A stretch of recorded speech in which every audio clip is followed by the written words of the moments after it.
Tonight, Boston 25 News reporter Wale Aliyu live for us in Medfield. And Wale, you went out to see what hybrid learning is really like for so many parents.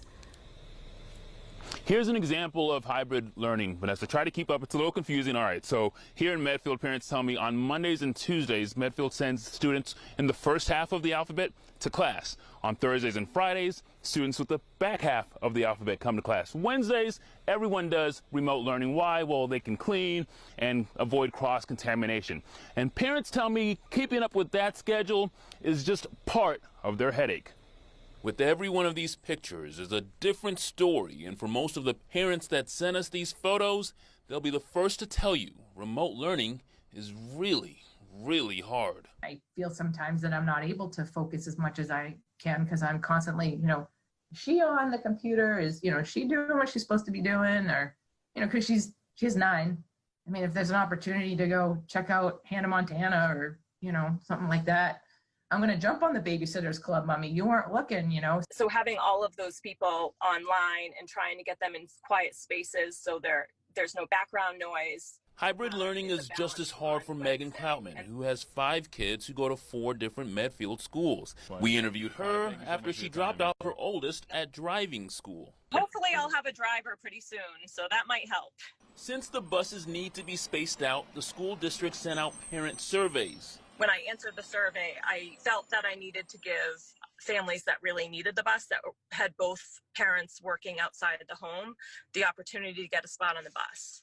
So I opted out of the bus, not knowing that the start and end times would be changing. Take a look at Cloutman's schedule on non-remote days. She becomes the bus driver, dropping off kid after kid from 7:30 to 9 a.m. She gets a 4-hour break and starts the process over again as she waits in line at each school to pick the kids up. Which one is more stressful for you? It's hard to get into a groove with anything because you're spending all that time dropping off and then doing on the reverse side picking up. Wednesdays is tough because they're all online. I have to make sure everyone's being quiet when they're on their Zooms, and Thursday and Friday is hard just because I have to keep track of who's doing their work and who's not and who needs help on their assignments. For a lot of these parents right now, they're just hanging on. It's been very difficult in that I feel like I don't say I'm failing her as a parent. That's not exactly it, but you want to see your child succeed. I worry about her eyesight. I worry about, her interaction with other kids. She's had a few meltdowns where, Mommy, I just want to go to school. Can't I just go to school? And for a lot of these parents, they recognize as hard as their lives are right now, they say the teachers have it even harder. They were singing the praises of these teachers, saying they had great attitude despite all of this. They said the teachers are trying to please everyone despite constantly changing regulations and then constant kids who are falling asleep in their classes during remote learning. For now, that's the very latest in Live in Medfield. Wale Aliyu, Boston 25 Tonight. Wale, before you go, I have one question for you. I know it's so hard on all of us, and teachers, as you mentioned, they're doing a great job dealing with all of this. But those parents who have these crazy schedules and they have to help their kids on the remote days and they're constantly driving on the non-remote days, how are they getting any work of their own done? They don't. Many of them honestly tell me they don't get a lot of stuff done.